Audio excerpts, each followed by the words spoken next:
વડોદરા શહેરમાં દિવાળીપુરા વિસ્તારમાં કરોડોના ખર્ચે બનાવવામાં આવેલ કલેક્ટર કચેરી, જેમાં ગંદકીનું સામ્રાજ્ય જોવા મળ્યું હતું.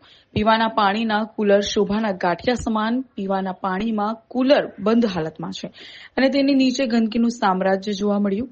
વડોદરા મહાનગરપાલિકા સ્વચ્છતા અભિયાનને લઈને મોટી મોટી વાતો કરતા હોય છે, ત્યારે વડોદરા શહેરની નવીન કલેક્ટર કચેરીમાં ગંદકીનું સામ્રાજ્ય જોવા મળ્યું હતું.